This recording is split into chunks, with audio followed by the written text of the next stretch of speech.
শুরু করছি তোমাকে চাই। লিখনিতে নুসরাত জাহান মিথিলা। পর্ব সংখ্যা ৩৫।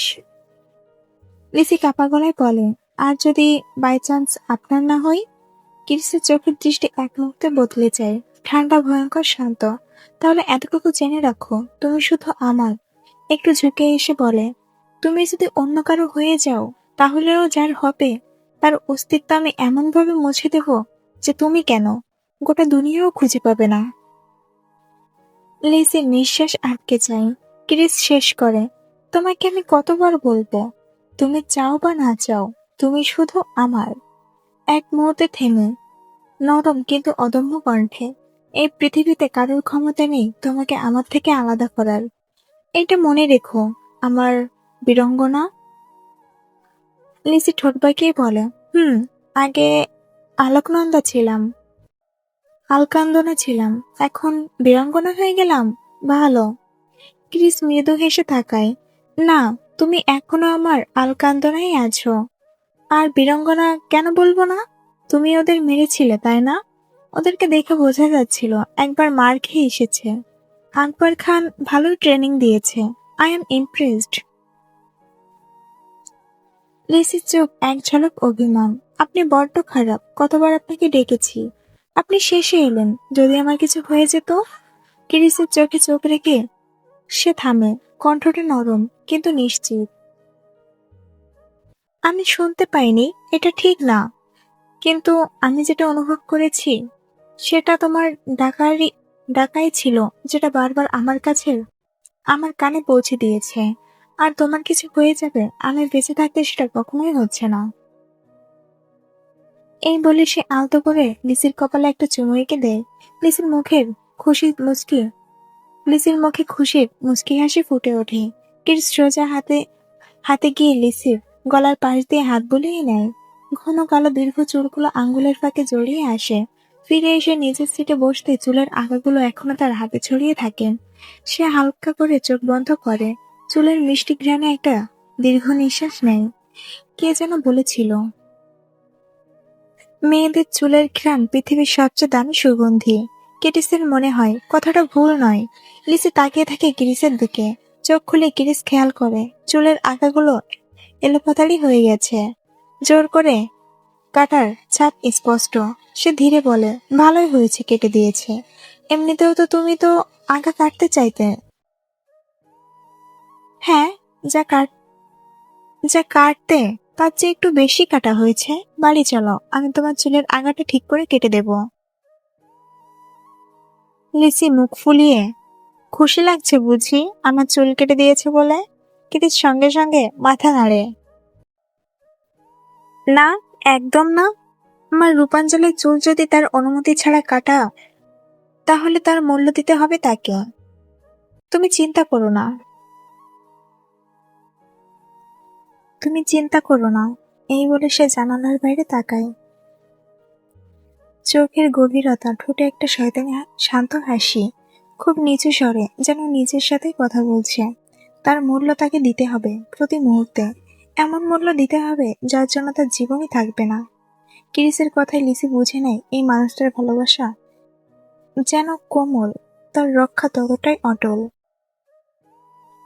এমন সময় হঠাৎ করে আরবি চলে আসে, হাতে একগাদা খাবার, মুখ ভরা খুশি নিয়ে গাড়ির ভিতর ঢুকেই যে দৃশ্যটা দেখে সেটা সে একদমই আশা করেনি। লিসি একটু লজ্জা পেয়ে সঙ্গে সঙ্গে মুখটা নিচু করে ফেলে। আরবি হেসে বলে, আরে আরে, লজ্জা পেতে হবে না, আমি কিছুই দেখিনি। হাতের জিনিসগুলো ভাগ করতে করতে, এই নে লিসি, তোর খাবার। আর এটা আমার, আর এটা ভাইয়া তোর। ক্রিস হাতে নেয় রেড বুলটা, ক্যানটা খুলে ধীরে ধীরে খেতে থাকে। লিসিও বেশ খুশি। আইসক্রিম বরাবরই লিসির সবচেয়ে প্রিয়। ক্রিস এবার আরবের দিকে তাকিয়ে বলে, পেছন থেকে কুশনটা দে। আরবি সঙ্গে সঙ্গে একটা নরম কুশন তুলে ক্রিসের হাতে দেয়। ক্রিস সেটা লিসির দিকে এগিয়ে দিয়ে বলে, মাথার পেছনে দাও, না হলে ব্যথা পাবে। লিসি মুচকি হেসে কুশনটা নেয়। এই ফাঁকে আরবি পেছন থেকে একটা হেডফোন বের করে কানে দেয়। নে, তোরা যা ইচ্ছে কর, যা ইচ্ছে কথা বল, আমি একটু এখন মুভি দেখতে ব্যস্ত। তারপর দুষ্টু হাসি। বাড়ি পৌঁছালে ডাকিস ডাকিস লিসি। ততক্ষণে তোমরা একটু রোমান্টিক কথা বলো। লিসি লজ্জায় চোখ বড় করে, আরবি তুই চুপ করবি? কিরিস হালকা হেসে নিজের পায়ের পাশের জানালাটা খুলে দেয়। ঠান্ডা বাতাস এসে লিসির পায়ে লাগে, শরীরটা আরাম পেয়ে ঢিল হয়ে আসে। গাড়ি চলতে থাকে। কিরিস এক হাতে স্টিয়ারিং ধরে গাড়ি চালাচ্ছে, আরেক হাতে আলতো করে লিসির পা ধরে রেখেছে। মাঝে মাঝে চোখ চলে যাচ্ছে লিসির দিকে। সেই স্পিড বাড়ায় না, কারণ লিসির মাথা জানালার পাশে হেলান দেওয়া। যদিও মাথা নিচে নরম কুশন আছে, তবুও কিরিস খুব ধীরে গাড়ি চালায়, যাতে একটুও ঝাঁকুনি না লাগে। কিরিসের নিঃশব্দে যত্নে লিসি নিশ্চিন্ত হয়ে চোখ বন্ধ করে থাকে। গাড়ির ভেতরটা ধীরে ধীরে নরম হয়ে আসে। লিসির চোখ দুটো কখন যে ভারী হয়ে গেছে সে নিজেও বুঝতে পারেনি। মাথাটা কুশনের উপর হেলে আছে। জানালার পাশ দিয়ে ঢোকা বাতাসে তার চুলের আগাগুলো নড়ে উঠছে। কিরিস স্টিয়ারিং এর উপর হাত শক্ত করে রাখে, স্পিড আরো কমিয়ে দেয়। এবার চোখ ঘুরিয়ে লিসির দিকে তাকায়। এভাবে ঘুমালে বোঝো না তুমি কতটা ভরসা নিয়ে ঘুমাও? কথাটা খুব নিচু স্বরে, যেন লিসির ঘুম না ভাঙে। লিসি আধ ঘুমে একটু নড়ে ওঠে, চোখ না খুলেই বলে, আপনি আছেন তো? এই দুই শব্দে কিরিসের বুকটা কেমন শক্ত হয়ে আসে। সে আর কিছু বলে না, শুধু গাড়িটা আরো সাবধানে চালায়। কিছুক্ষণ পর রায়চৌধুরী বাড়ির বিশাল গেট চোখে পড়ে। গাড়িটা দূর থেকেই গেট খুলে দেয়। একে একে সব কয়টা গাড়ি ভিতরে ঢোকে। সবাই গাড়ি থেকে বের হয়ে বাড়ির ভেতরে ঢোকার প্রস্তুতি নিচ্ছে। কিরিসের গাড়ি থামতে আরবি হেডফোন খুলে তাকায়। ভাইয়া, লিসি ঘুমাচ্ছে? কিরিস এক সেকেন্ডও দেরি করে না। ঘুম ভাঙাবি না, আমি নিয়ে যাচ্ছি। সে নিজেই নেমে আসে, দরজা খুলে লিসিকে খুব আলতো করে কোলে তুলে নেয়। লিসি ঘুমের ঘোরে কিরিসের কাঁধে মুখ লুকিয়ে ফেলে। বাড়ির বাইরে ফাউন্টেনের ওখানে তখন প্রায় সবাই আছে। সুপ্রিয়া একদম থমকে যায়। প্রিয়া মৃদু হেসে ফেলে, কেউ কিছু বলে না। এই মুহূর্তে কেউ বলার সাহসও পায় না। কিরিস লিসিকে নিয়ে বাড়ির ভিতরে ঢোকে। সবাইও একে একে ঘরের ভিতরে ঢোকে। সবাই হলরুমে একটু বসে এই জার্নির ক্লান্তটা একটু মেটানোর চেষ্টায় আছে। আর অন্যদিকে কিরিস সোজা নিজের ঘরে না গিয়ে আরবের ঘরে ঢোকে। বিছানায় নামিয়ে দেয়, চুলগুলো ঠিক করে দেয়, কপালে হালকা চুমে এঁকে বলে, তুমি আর কখনো একা না, বুঝলে? লিসি ঘুমের ঘরে পাশ ফিরে ভালো করে নিজের মতো গুছিয়ে শুয়ে থাকে। কিরিস নিজের ঘরের দিকে যাওয়ার সময় আরবির সঙ্গে দেখা হয়। আরবি কিরিসকে দেখে বলে, আরবি চোখ টিপে বলে, ভাইয়া, আজকে তো তুমি পুরো স্বামী মোডে। কিরিস তাকিয়ে শুধু এক লাইন, একটু থাকতে হয় মাঝে মাঝে, বলে চলে যায়। আরবিও নিজের ঘরে যায়। সবাই নিজের নিজের ঘরে ঢুকে চেঞ্জ করেছে। কেউ হালকা গোসল, কেউ মুখে পানি। ভ্রমণের ক্লান্তিটা ঝেড়ে ফেলার ব্যস্ততা। নুসরাত আর সুরভি সকাল থেকেই বাড়িতে ছিল। রান্নাঘরটা এখনো উষ্ণ। ভাতের হাঁড়ি নামানো, তরকারির গন্ধ, ডাল আর ভাজির পরিচিত ঘ্রাণের দুপুরটা জানান দিচ্ছে। হলরুমে বড় টেবিলটা সাজানো। প্রিয়া আর সুপ্রিয়া বসে গল্প করছে। আরবি মাঝে মাঝে রান্নাঘরের দিকে উঁকি দিচ্ছে। আর কতক্ষণ লাগবে? নুসরাত হেসে বলল, খিদে পেলে রান্না তাড়াতাড়ি হয় না, বসে থাক। ইয়াবি আর ঈশান নামতে নামতে বলে, আমরা আর থাকছি না, বিকেলের আগেই বের হতে হবে। ইয়াবি বলে, আমিও যাই, আর আমারও কিছু কাজ আছে। মামি, তুমি এই চকলেট লিসিকে দিয়ে দিও, ওর ঘুম ভাঙলে। ঈশান বলে, এটাও নাও, আমাদের মিষ্টি বোন লিসিকে দিও। ওরা দুইজন লিসের চকলেটগুলো সুপ্রিয়ার হাতে দিয়ে বেরিয়ে পড়ে। কাবির আর রিহান ওদের সঙ্গে দরজা পর্যন্ত যায়। হালকা হাসি, বিদায়ের কথা, সব মিলিয়ে বাড়িটা আবার সেই পরিচিত ছন্দে। এদিকে লিসির ঘরটা এখনো নিঃশব্দ। দরজার ফাঁক দিয়ে ঢোকা আলোয় বোঝা যায় সে এখনো ঘুমাচ্ছে। এদিকে নিচে সবাই দুপুরে খাওয়ার জন্য ডাইনিং টেবিলে বসে পড়েছে। সবাই আছে, লিসি বাদে। আর কিরিস এখনো নিচে নামে নাই। প্রিয়া একটু চিন্তিত গলায় বলে, লিসের তো এখনো ওঠা হয়নি, খাবার ঠান্ডা হয়ে যাবে। আরবি স্বাভাবিকভাবেই বলে, ওই তো ভাইয়া উপরে, বলে কিরিসকে ডেকে বলে, ভাইয়া, তুমি একটু লিসিকে ডেকে আনো তো, এখন আমার উপরে যেতে ইচ্ছা করছে না, ক্ষুধা লেগেছে খুব। ওকে ডেকে নিচে খেতে আসতে বলো, আর তুমিও চলে আসো। কিরিস নিচে আসছিল। কিন্তু আরবের কথায় সে লিসির ঘরের দিকে পা বাড়ায়। লিসির ঘরের দরজার সামনে এসে থামে, এক মুহূর্ত দাঁড়িয়ে থাকে। হাতটা দরজার হাতলে রাখার আগে যেন নিজের ভেতরে কিছু গুছিয়ে নেয়। দরজা খুলে ভেতরে ঢুকে। ঘরটা এখনো সকালের ছায়া। লিসি পাশ ফিরে ঘুমাচ্ছে, চুলগুলো বালিশ জুড়ে ছড়িয়ে আছে, মুখটা শান্ত, কোনো ভয় নেই, কোনো অস্থিরতা নেই। কিরিস বিছানার পাশে বসে পড়ে, আলতো করে চুলের কয়েকটা গোছা কানে গুঁজে দেয়। লিসি, খুব নিচু স্বর। কোনো সাড়া নেই। সে আবার একটু কাছে ঝুঁকে পড়ে। ওঠো, দুপুর হয়ে গেছে। লিসি ভ্রু কুঁচকে একটু নড়ে ওঠে, চোখ না খুলে বলে, আর একটু। কিরিসের ঠোঁটে অজান্তেই হাসি আসে। সে হাত বাড়িয়ে লিসির কাঁধে হালকা চাপ দেয়। তুমি না উঠলে সবাই অপেক্ষা করবে। লিসি এবার ধীরে চোখ খুলে তাকায়। চোখে ঘুম, কিন্তু তাকানোটা একদম তার দিকে। আপনি কখন এলেন? অনেক আগেই। কিরিস উঠে দাঁড়ায়। ফ্রেশ হয়ে নাও, সবাই নিচে আছে। লিসি মাথা নাড়ায়। কিরিস দরজার দিকে এগিয়ে গিয়ে একবার ফিরে তাকায়, নিশ্চিত হতে চায় সে ঠিক আছে। তারপর ধীরে দরজা বন্ধ করে বেরিয়ে আসে। নিচে নামতে সুপ্রিয়া হালকা হেসে বলে, উঠেছে? কিরিস শুধু বলে, হ্যাঁ, আসছে। একটু পরে লিসি নিচে ফ্রেশ হয়ে নামে। এরপর দুপুরের খাওয়া দাওয়া করে লিসির উপরে চাপ একটু কমেছে। সবার মাঝে সবার মাঝে হাসি ঠাট্টা আর আদরের মধ্যে আছে এখন, যার জন্য পেছনের কথাগুলো মনে পড়ছে না। কিন্তু একেবারে মনে পড়বে না এটা বলা ঠিক না। দুপুরে খাওয়া দাওয়ার পরে সবকিছু গুছিয়ে সবাই বসেছে। আনোয়ার বসা থেকে উঠে কিরিসের দিকে তাকিয়ে বলে, ঘরে আসো, তোমার সাথে আমাদের কথা আছে। মা, আনারুল, সুপ্রিয়া আর প্রিয়া দিকে তাকিয়ে, আর তোমরাও আসো। কিরিস একটু অবাক হলো হঠাৎ তার বাবার ডাকায়, কিন্তু শান্তভাবে মাথা নাড়ে। বড়রা সবাই একে একে চলে যায়। রিহান আর কাবির খাওয়া শেষ করে অফিসের কিছু কাজের জন্য চলে গেছে। কিছু ক্ষুদ্র কাজ যেগুলো দ্রুত মেটাতে হবে, সন্ধ্যার আগে ফিরবে তারা। এদিকে মেয়েদের নিচে বসে থাকতে আর ভালো লাগে না, তাই নুসরাত বলে, চলো তো আমরা একটু উপরে যাই। লিসি, চলো আমাদের সাথে। লিসি মাথা নাড়ে লিসি হেসে মাথা নাড়ে। ছাদে সিঁড়ি বেয়ে উঠে আসে সুরভি, যারা, আরবি, নুসরাত আর লিসি। বিকেলের রোদটা তখন আর তীব্র নয়। ছাদের চারপাশে বাতাস, গাছপালা আর দূরে শহরের চঞ্চলতা। সুরভি রেলিংয়ে হেলান দিয়ে বলে, এই ছাদটা আমি যতবার আসি ততবার মনে হয় শহরের ছাদ না, একদম গ্রামের ছাদ। যারা হেসে যোগ করে, গ্রাম আর শহরের মাঝামাঝি এই বাড়িটার মতো। আরবি চেয়ারে বসে পা ঝুলিয়ে দেয়। আজকের দিনটা অদ্ভুত না? নুসরাত কিছু না বলে শুধু লিসির দিকে তাকায়। লিসি তখন ছাদের এক কোণে দাঁড়িয়ে বাতাসে ওড়না ওড়না সামলাচ্ছে। মুখে কোনো কথা নেই, কিন্তু চোখে শান্তি। যারা এগিয়ে এসে ওর পাশে দাঁড়ায়। ভয় পেয়েছিলি? লিসি খুব আস্তে বলে, হ্যাঁ, কিন্তু এখন না। আরবি হালকা হাসে, আচ্ছা, শুনলাম নাকি ওই ছেলেদের আগে মারা হয়েছিল। বীরাঙ্গনা, আপনি মেরেছিলেন নাকি? লিসি চোখ অন্যদিকে ঘুরিয়ে বলে, সেলফ ডিফেন্সের জন্য তো একটু মেরেছিলাম। আরবি বলে, বাবা, কে শিখিয়েছে তোকে এই সেলফ ডিফেন্স? দাদু। যারা বলে, মানে আকবর খান, যার কথা দাদি বলেছিল?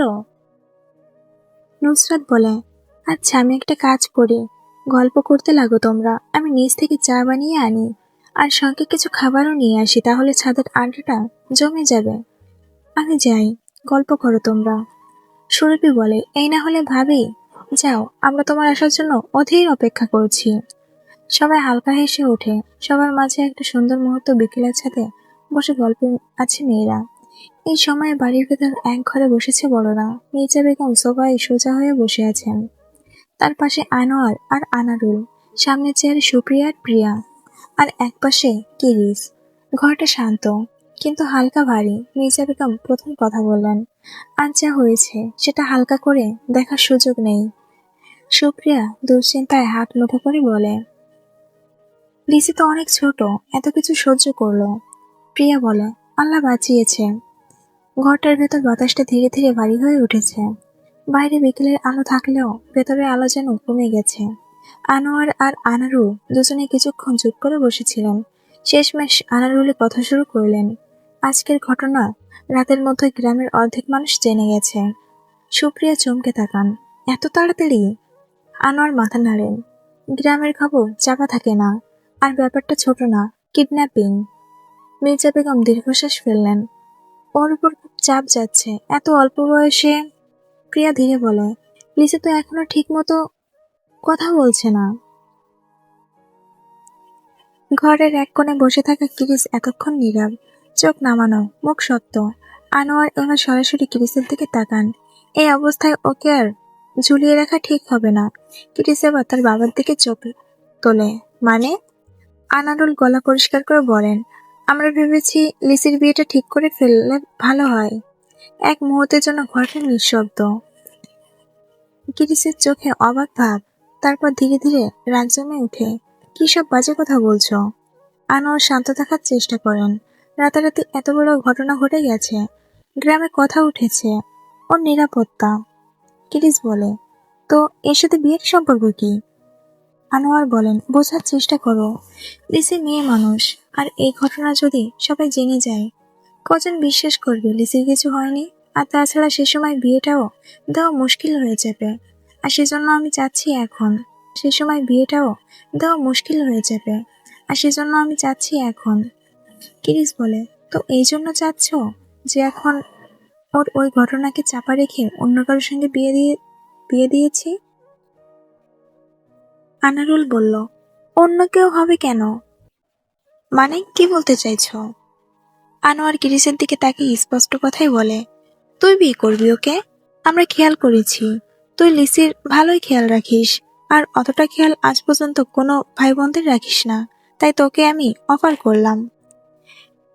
কিরিস বলল, এটা কি কোনো জিনিস নাকি যে তুমি আমাকে অফার করছো? মানে বলতে চাইছো যদি আমিও খেয়াল না করতাম তাহলে তোমরা কি অন্য কারোর সঙ্গে বিয়ে দিয়ে দিতে? আনোয়ার মাথা না নাড়িয়ে বলে, কিছুটা ওই রকম। কিরিস হঠাৎ দাঁড়িয়ে পড়ে। পাগল পাগল হয়ে গেছো তোমরা সবাই? লিসি এইমাত্র একটা ড্রামা থেকে বের হয়েছে। গতকাল রাতে কি হয়েছে তোমরা জানো না? আজকের রাতও পুরো কাটেনি। তার কণ্ঠ কেঁপে ওঠে, কিন্তু নিয়ন্ত্রণে। এর মধ্যে আপনারা বিয়ে বিয়ে খেলছেন? মির্জা বেগম একটু এগিয়ে এসে বলে, কিরিস, আমরা খারাপ কিছু ভাবছি না।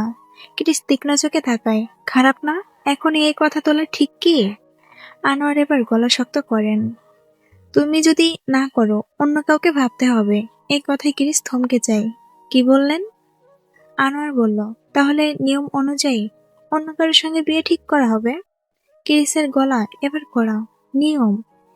এটা এটা কোনো সামাজিক অনুষ্ঠান না। এটা একটা মেয়ের জীবন। আনোয়ারও রাগ চাপাতে পারেন না। তুমি সবসময় নিজের মতো করে ভাবছো। সমাজও আছে, মানুষও আছে।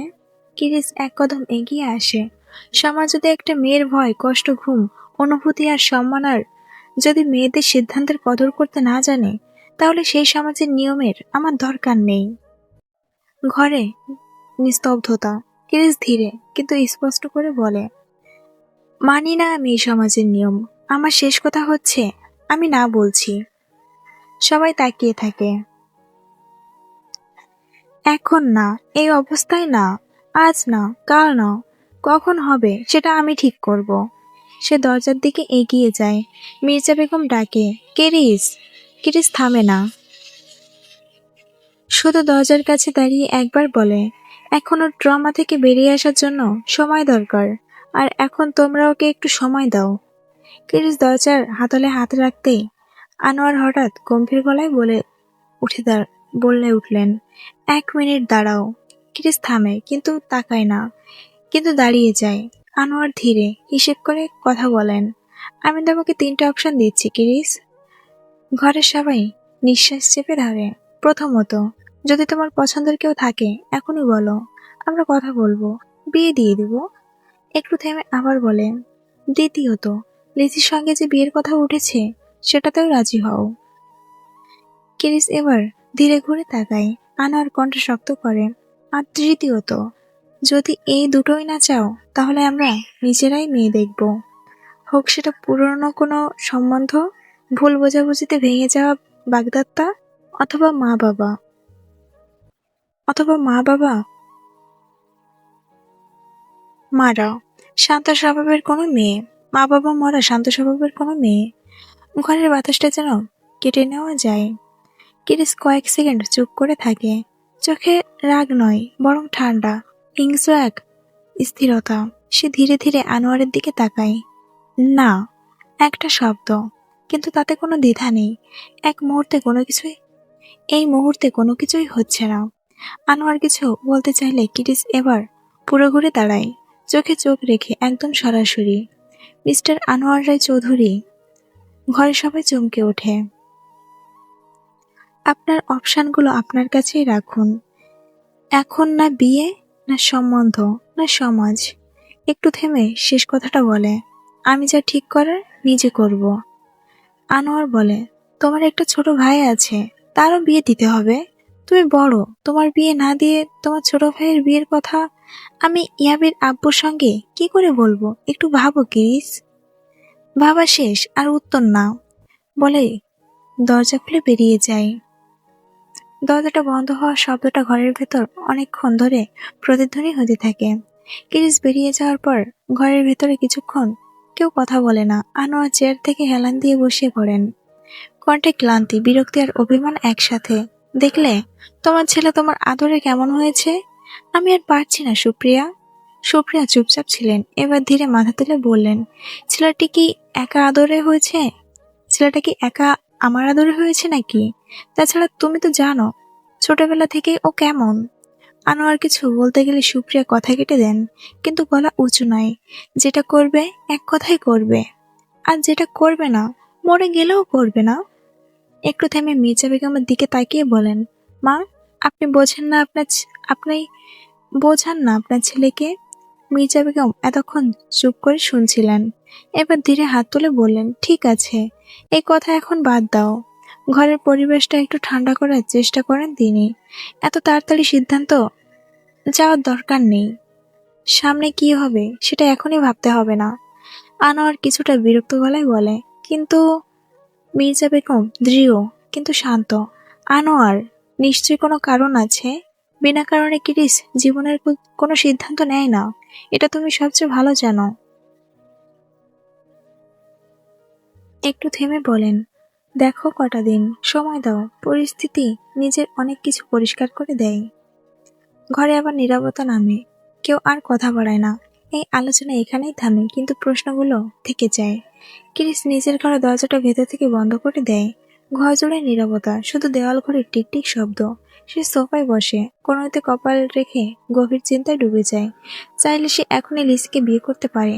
এটা সিদ্ধান্ত, একটা আদেশ, সব শেষ। কিন্তু না, এখনো সময় আসেনি। কিরিস যা করে সব হিসেব করে করে। কখন, কোথায়, কিভাবে, সব তার মাথার ভেতর লেখা আছে আগে। আজ সে থেমে আছে একটাই কারণে, একটা বড় রহস্য, এমন একটা সত্য যেটা সামনে এলে অনেক কিছু উল্টে যাবে। আর সেই সত্য সামনে আনার আগে সে লিসিকে এই আগুনের মাঝে টানতে চায় না। তার চোখ দুটো ধীরে ধীরে কঠিন হয়ে ওঠে। আর একটু, শুধু আর একটু অপেক্ষা, নিজের মনে বলে সে। দেখতে দেখতে বিকেল গড়িয়ে সন্ধ্যা নেমে আসে। নিচের হলরুমে সবাই জড়ো হয়। আলো জ্বলে উঠেছে। ঘরের ভেতর ঘরে ভরে গেছে মানুষের কোলাহলে। সেই ভিড়ের মাঝে মির্জা বেগম চুপচাপ বসে আছে। তার চোখ দুটো শুধু এক জায়গাতেই আটকে, লিসির মুখে। লিসি সবার সঙ্গে কথা বলছে, কখনো কারো কথায় লজ্জায় মাথা নিচু করছে, কখনো হালকা করে মৃদু হাসছে। সেই হাসিটুকুই দেখেই মির্জা বেগমের বুকটা কেমন যেন ভরে উঠছে। এই মেয়েটার হাসিতে একরকম শান্তি আছে। সুরভি হঠাৎ বিরক্ত গলায় বলে ওঠে, বাবা, একটা মুভি দাও, এই খবর আর দেখবো না। আনারুল চোখ না সরিয়ে উত্তর দেয়, না, এখন না। আরবি সঙ্গে সঙ্গে যোগ দেয়, ও বড় আব্বু, তুমি বলো না একটু মুভি দেখবো। লিসি আস্তে করে বলে, মামা দাও না, একটু মুভি দেখি। এই এক কথায় আনোয়ার আর আনারুল দুজনেই লিসির দিকে তাকায়। কয়েক সেকেন্ড নীরবতা। তারপর আনারুল হালকা হেসে বলে, হ্যাঁ, এই নে দেখ। আমরা আর দেখবো না।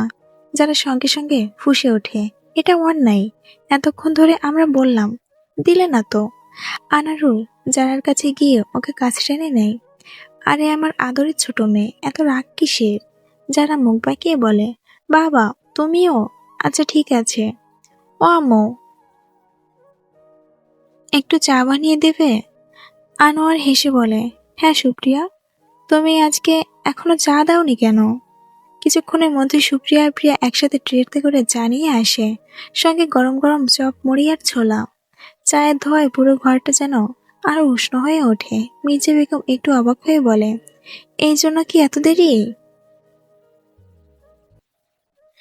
নুসরাত হাসতে হাসতে বলে, আরে শ্বশুর মশাই, আর দেখলেন কি, আজকে লিসির প্রিয় ডিম, গোশ আর আলুর মজার চপ, সাথে এক গাদা চিপস। সবাই একসাথে খুশিতে ভরে ওঠে। সুরভি হাততালি দিয়ে বলে, বাহ, আজকে সন্ধ্যাটা তো অনেক সুন্দর হবে। ঠিক তখনই দরজা দিয়ে ঢোকে কাবির আর রিহান, অফিস থেকে ফেরা। টেবিল ভর্তি খাবার দেখে রিহান নাটকীয়ভাবে বলে, আরে আরে, আমাদের ছাড়া সব খেয়ে নিল গো। কাবির ভান করার কষ্ট করে বলে, আহ আম্মু, তুমি আমাদের জন্য কিছুই রাখলে না। নুসরাত হেসে জবাব দেয়, ওই আমার স্বামী আর দেবর, গিয়ে ফ্রেশ হয়ে আসো, তোমাদের জন্য আছে। হলরুমে আবার হাসির রোল পড়ে। কাবির আর রিহান আর এক সেকেন্ডও দেরি করলো না, দুজনে সোজা সিঁড়ি বেয়ে উপরে উঠে গেল। ওদের ওই হঠাৎ দৌড়াদৌড়ি দেখে নিচে সবাই হেসে উঠল। ঠিক তখনই সিঁড়ির উপর থেকে ধীরে ভারী পায়ের শব্দ। কিরিস নামছে। পুরো হলরুমটা যেন এক মুহূর্তের জন্য থমকে গেল। কারো হাসি থেমে গেল, কারো কথা আধখানেই আটকে গেল। কিরিস নিচে নামতেই সুপ্রিয়া স্বাভাবিক অভ্যাসেই উঠে দাঁড়ায়। কিরিস, সে কফি বানাতে যেতে ঘুরতে হঠাৎ থেমে যায়, যেন কিছু মনে পড়ে গেছে। তারপর লিসির দিকে তাকিয়ে শান্ত গলায় বলে, লিসি, এইদিকে আসো। লিসি তখন সুপ্রিয়ার কাছে যায়। সুপ্রিয়া ক্রিসের দিকে তাকিয়ে জিজ্ঞাসা করে, ক্রিস, তোকে কফি দেবো? ক্রিস পকেট থেকে ফোনটা বের করতে করতে বলে, আর মা, একটু বাদামও দিও। সুপ্রিয়া লিসির দিকে এগিয়ে দিয়ে মৃদু হেসে বলে, লিসি, যাও তো, গিয়ে ক্রিসের জন্য একটু কফি আর বাদাম নিয়ে আসো। লিসির চোখ দুটো বড় বড় হয়ে যায়। সে এক মুহূর্তের জন্য স্থির হয়ে দাঁড়িয়ে থাকে। চারপাশে তাকাতেই দেখে মেয়েরা মুচকি মুচকি হাসছে। সুরভি যারা, কারো হাসি লুকানো না। এমনকি মির্জা বেগমও চোখের কোণে দিয়ে হাসিটা চাপাতে পারছেন না। লিসি একবার কিরিসের দিকে তাকায়। কিরিস তখন চুপচাপ বসে আছে, মুখে কোনো ভাব নেই, কিন্তু চোখ দুটো সোজা গভীর, যেন অনেক কিছু বলছে অথচ কিছুই না। লিসির ভেতরে হঠাৎ করে এক তীব্র ইচ্ছা জেগে ওঠে। এখনই গিয়ে কিরিসকে একটু জড়িয়ে ধরতে ইচ্ছা করছে। বুকের ভেতরটা কেমন যেন কেঁপে ওঠে, কিন্তু সে জানে এখন সেটা কোনোভাবে করা যাবে না। কষ্ট লুকিয়ে মৃদু একটা হাসি তুলে নেয় সে। তারপর ধীরে ধীরে রান্নাঘরের দিকে চলে যায়। রান্নাঘরে ঢুকেই লিসি একটু গভীর নিঃশ্বাস নেয়। হাত দুটো কাঁপছে হালকা। কিরিসের জন্য কফি বানাতে শুরু করে।